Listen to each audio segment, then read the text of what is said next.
Olá! Hoje a gente vai desconstruir uma palavra que todo mundo acha que entende: crime. Mas o que ela realmente significa para os olhos da lei? Vamos mergulhar juntos nesse universo que é, ao mesmo tempo, complexo e, olha, fascinante do direito penal. E qual que vai ser o nosso caminho? Bom, a gente começa pelo básico, entendendo os ingredientes que formam um crime. Depois, vamos entrar num debate clássico. Cometer um crime é uma escolha livre ou é resultado das circunstâncias? Na sequência, a gente vai ver como a justiça de hoje em dia opera em velocidades diferentes e mergulhar numa teoria bem polêmica, que divide os infratores entre cidadãos e inimigos. E para fechar com chave de ouro, vamos ver como tudo isso se aplica em casos da vida real. Então vamos lá. Primeira parte, a anatomia de um crime. Sabe aquela ideia de que para a gente entender o quadro completo, primeiro a gente tem que olhar para as peças? É exatamente isso. E tudo começa com uma pergunta bem fundamental. Pensa assim, ó, é como se fosse uma receita de bolo.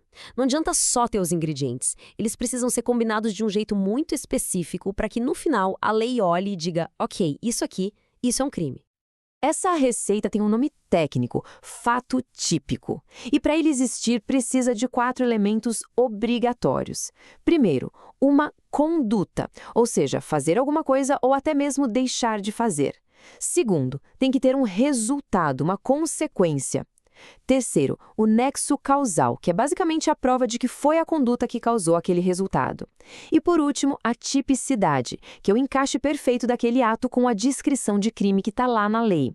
Se faltar umzinho desses 4, legalmente não há crime. Ok, então a gente já entendeu a estrutura, o que é um crime. Agora vem a pergunta de US$ 1 milhão. Por que os crimes acontecem? E aqui o debate é antigo e divide opiniões até hoje. De um lado, a gente tem a escola clássica. A palavra-chave aqui é livre-arbítrio. A ideia é que as pessoas são seres racionais que pensam e pesam os prós e os contras antes de agir. Então, se alguém comete um crime, foi porque escolheu fazer aquilo, foi uma decisão consciente. E a punição, nesse caso, é a retribuição, a consequência direta por essa escolha errada. Do outro lado do ringue, chega a escola positiva, virando a mesa. Aqui o foco sai do crime e vai todo para o criminoso.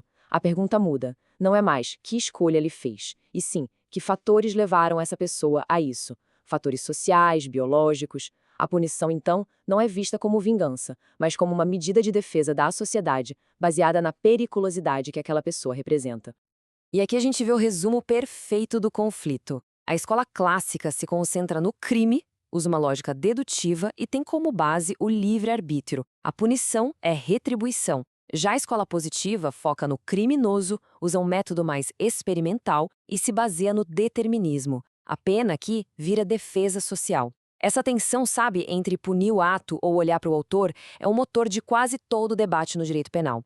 Ok, saindo um pouco da teoria, como é que tudo isso se desenrola na prática? Na estrutura da justiça de hoje em dia? Bom, uma coisa é certa, o sistema moderno não coloca todos os crimes no mesmo saco. Para entender isso, tem um conceito muito interessante do teórico Jesus Maria Silva Sanches: as velocidades do direito penal. Imagina a justiça como uma grande rodovia com várias faixas.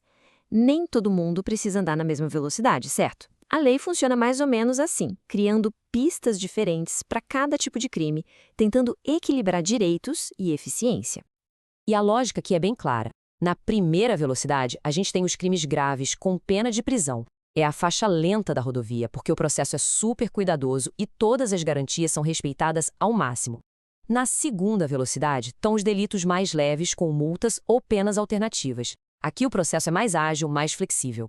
Mas é na terceira velocidade que o debate esquenta. A pena é dura, como na primeira, mas as garantias são reduzidas, como na segunda. É um modelo de emergência para lidar com ameaças consideradas excepcionais.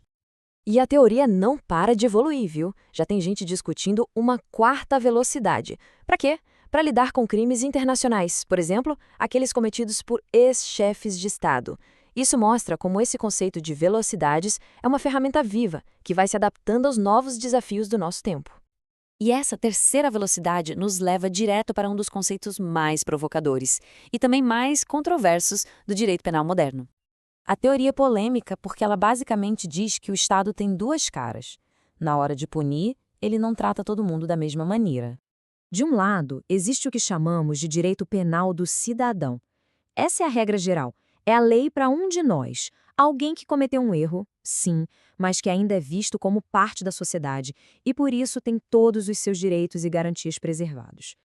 Mas, para aqueles que o Estado considera inimigos, como terroristas ou membros de grandes organizações criminosas, o foco muda drasticamente.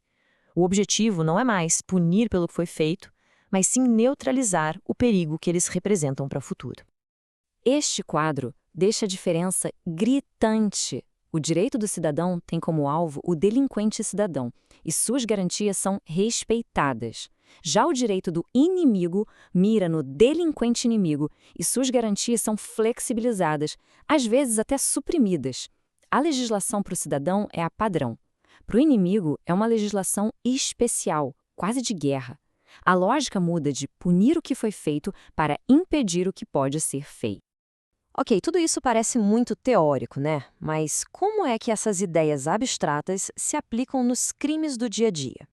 Vamos pegar um exemplo prático: roubo e extorsão. Ambos envolvem pegar algo de alguém usando de violência ou ameaça. Mas para a lei, a diferença é crucial. A chave aqui está no papel da vítima. No roubo, o criminoso pode simplesmente arrancar a bolsa da mão da pessoa. A colaboração dela é dispensável. Já na extorsão, ele precisa que a vítima faça algo. Por exemplo, ele ameaça a pessoa para que ela faça um Pix. Sem a ação da vítima de transferir o dinheiro, o crime não se completa. Essa colaboração forçada é o que define a extorsão. É um detalhe sutil, mas que muda tudo no processo. Outro exemplo poderoso de como a lei evolui é o crime de feminicídio. A lei entendeu que matar uma mulher pelo fato de ela ser mulher, geralmente em um contexto de violência doméstica ou discriminação, é diferente de outros homicídios. Não é só um crime contra o indivíduo, é um crime que reflete um problema social profundo. Por isso, foi criada uma categoria específica, com uma pena mais severa, para dar o peso devido a essa violência. E a lei não para, ela está sempre se atualizando. Olha só esses exemplos recentes. Aumento de pena para crimes em escolas, mais proteção para agentes da lei e veja o último, uma lei que lida com violência psicológica contra mulheres usando inteligência artificial para manipular imagens ou sons.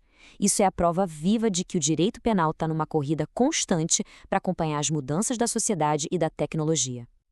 Então, no final das contas, o que fica de tudo isso? Que a pergunta "o que é um crime?" é só a ponta do iceberg.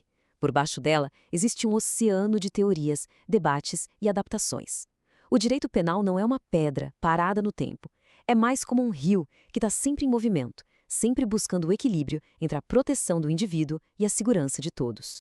O que nos deixa com uma pergunta para o futuro. Com a inteligência artificial e outras tecnologias criando tipos de crime que a gente nem consegue imaginar ainda, será que as velocidades da justiça que temos hoje vão ser suficientes? Ou será que vamos precisar inventar uma quarta, talvez uma quinta velocidade para um futuro que na verdade já começou?